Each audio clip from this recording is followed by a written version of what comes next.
വിശുദ്ധ മാർക്കോസ് എഴുതിയ സുവിശേഷം അധ്യായം 11 1 മുതൽ 11 ഉൾപ്പെടെയുള്ള വാക്യങ്ങൾ.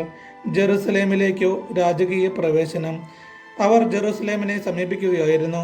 ഒലിവുമലയ്ക്ക് സമീപമുള്ള ബെത്ഫഗെ, ബഥാനിയ എന്നീ സ്ഥലങ്ങൾക്കടുത്തെത്തിയപ്പോൾ അവൻ 2 ശിഷ്യന്മാരെ അയച്ചുകൊണ്ട് പറഞ്ഞു, എതിരെ കാണുന്ന ഗ്രാമത്തിലേക്ക് ചെല്ലുവിൻ.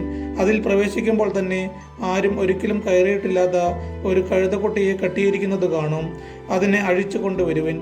നിങ്ങൾ എന്തിനാണ് ഇങ്ങനെ ചെയ്യുന്നതെന്ന് ആരെങ്കിലും ചോദിച്ചാൽ കർത്താവിനെ അതിനെക്കൊണ്ട് ആവശ്യമുണ്ട്, ഉടനെ തിരിച്ചയക്കുന്നതാണ് എന്ന് പറയുക. അവർ പോയി തെരുവിൽ ഒരു പടിവാതിൽക്കൽ ഒരു കഴുതക്കുട്ടിയെ കെട്ടിയിരിക്കുന്നത് കണ്ടു.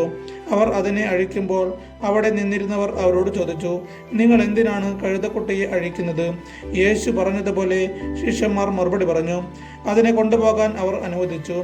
അവർ കഴുതക്കുട്ടിയെ യേശുവിൻ്റെ അടുത്ത് കൊണ്ടുവന്ന് അതിൻ്റെ പുറത്ത് തങ്ങളുടെ വസ്ത്രങ്ങൾ വിരിച്ചു. അവൻ കയറിയിരുന്നു. വളരെ പേർ തെരുവ് വീതിയിൽ തങ്ങളുടെ വസ്ത്രങ്ങൾ വിരിച്ചു. മറ്റുള്ളവർ വയലിൽ നിന്ന് പച്ചില കൊമ്പുകൾ മുറിച്ച് നിരത്തി. അവന്റെ മുമ്പിലും പിമ്പിലും നടന്നിരുന്നവർ വിളിച്ചു പറഞ്ഞു, ഹോസാന, കർത്താവിന്റെ നാമത്തിൽ വരുന്നവൻ അനുഗ്രഹീതൻ. നമ്മുടെ പിതാവായ ദാവീദിന്റെ സമാഗതമാകുന്ന രാജ്യം അനുഗ്രഹീതം. ഉന്നതങ്ങളിൽ ഹോസാന. അവൻ ജെറുസലേമിൽ പ്രവേശിച്ച് ദേവാലയത്തിനുള്ളിലേക്ക് പോയി. ചുറ്റും നോക്കി എല്ലാം കണ്ട ശേഷം നേരം വൈകിയിരുന്നതിനാൽ 12 പേരുടെ കൂടെ ബഥാനിയിലേക്ക് പോയി. നമ്മുടെ കർത്താവായ യേശുവിശേഷം സ്തുതി.